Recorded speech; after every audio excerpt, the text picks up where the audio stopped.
showing signs of life. So I think I've reached a place where I feel pretty good about this finish. See if we can't get any light reflections. You can see it's not like smooth as glass, but it is very nice. I really enjoy this. I think the biggest thing is because because I didn't get the body perfectly smooth flat. Got a little bit of texture to it, but I'm kind of okay with that. I don't necessarily even need it to be smooth as glass. I think it's kind of interesting this way.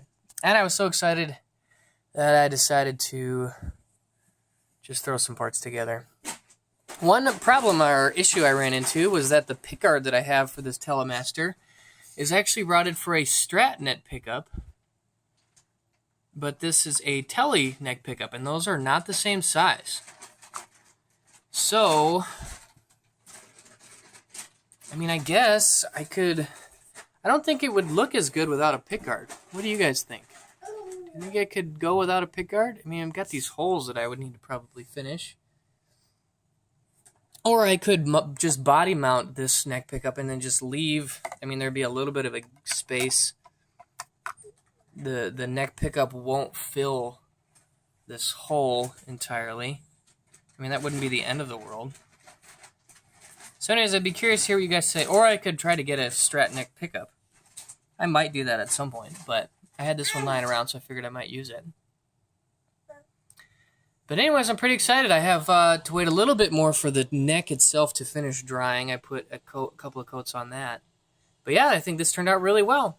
Overall, I think I did 4 coats of sand sealer, 4 coats of the white primer, and then about 4 or 5 coats of the green paint. And then I think I did maybe 6 or 8. I think 6 coats of clear lacquer. So really happy with how it has turned out. And very excited to get this bad boy fired up. Hey guys. Hey, it's Clay. Hope you are doing well. We're getting there. I have to apologize because I have been getting kind of excited. This tends to happen to me when I do these kinds of projects, but I get excited and I fail to document everything. But you know, with this assembly phase, some of this stuff isn't, I don't know. I just wonder, like, do you guys want to watch me put in a bunch of screws? Probably not.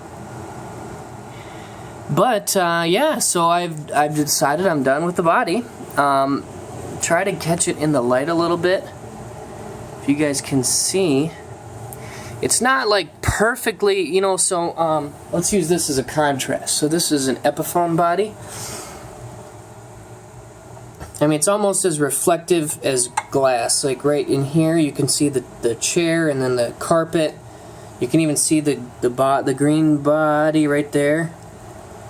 You know, smooth as glass.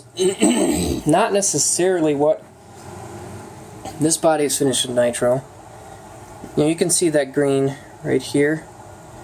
You can see that body in the background. Don't necessarily have that. Now, part of that is probably because I really am not choosing to spend a ton of time in really like buffing it, and I will do a little bit of that once I get it done, but I just get so excited at this point. And frankly, I'm not somebody who really loves brand spanking new fresh guitars. And one of the reasons why I have been interested in nitro finishes because they age so magnificently. And so I'm kind of excited for this guy to begin that aging process himself. You know, and really this body was not totally clear to begin with. You know, there were some marks, some imperfections, and my finishing definitely wasn't perfect. But I'm okay with that. I'm really happy with how this has turned out. This color is really good. I got to work on my white balance a little bit because I think it looks a little bluish on the screen, but in real life it looks nice and surf greeny. So yeah, really excited with it so far. Now, one issue is this pick guard. This guy is not perfect for this design. It really was not even meant for this. It was meant for the Telemaster from Warmouth, and I'm guessing that their dimensions are a little different because the control routing here didn't fit. So I had to open this up a little bit. Also, this is meant for a Stratocaster neck pickup, and I have a Tele pickup in there. But that doesn't bother me. I'm okay with that. So, now I don't think I've talked about this neck yet, but this neck is actually ready to go. I have finished a number of necks. I have another video on my channel if you want to look it up of comparing Nitro and True Oil. I finished this one in Nitro. The Nitro is from Re-Ranch. It was their Amber Satin Nitro. You can see it actually has a little bit of flaming, and actually down here there's a little bit of bird's eyeing, which is really cool. I really like this neck. It's a TRO fat, Telecaster rosewood board, O for unfinished, and then fat. So it is 1 inch. How you can tell is if you look at the headstock, and it's just a straight line onto the neck, right in this area right here. If the neck is smaller than 1 inch, it typically will have a little bit of a curve down, but this is like basically just a straight line all the way down the neck, and that is exactly what I love. The nice more modern style frets are on this neck. This is really good. Really the only thing I would change about it, if I could, is I would do stainless steel frets. And if I get necks from Warmouth, I always get stainless steel frets, because these will wear down, and especially if you do like some heavy vibrato on a familiar place on the neck, you do actually feel the frets scraping away. But that is just something that I'm going to have to deal with, and that's okay, because frankly, it means you played the heck out of it. So anyways, really excited at this point. Hope you guys enjoyed it. Let me know if you've got any questions or comments. Ooh.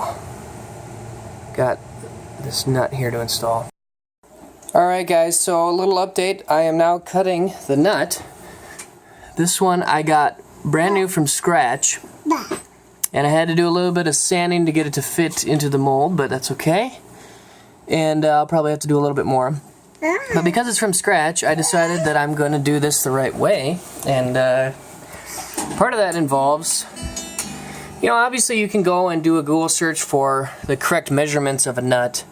But, you know, sometimes I think it's best to kind of learn and do it a little bit by feel. So what I've done is I've taken 2 old strings, and I'm using them as a reference point. So I put the old strings through, and if you look, it goes right over the pole pieces like I would want it to.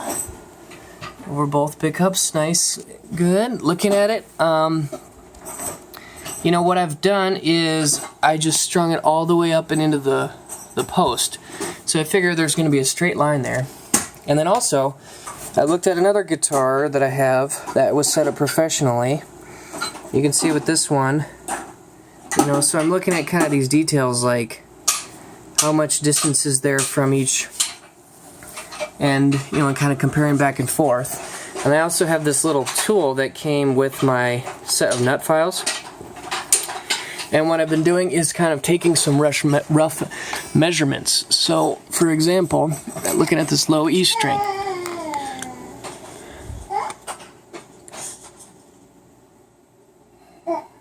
I kind of, from the 8 there, if I put the 8 on the edge of the fretboard, I see, of these little in-between lines, I see between 3 and 4. So I just tried to match it up exactly the same. Sorry if you can't see that very well, but that's my process for getting this nut cut. Still using my home tools. I've got a couple of different things. I've got these files, which I got off of eBay, that are pretty cheap and kind of not really good for much, but they do provide some nice shaping width-wise. They just don't cut into the nut very well. So for that, I've been using this. This is a nail file that I got at Walgreens for like $1, and it actually does a really good job of cutting down into the nut. So I start with this, and I move on to one of these to get a better shape, and that's kind of in the process. So if you got any questions, let me know.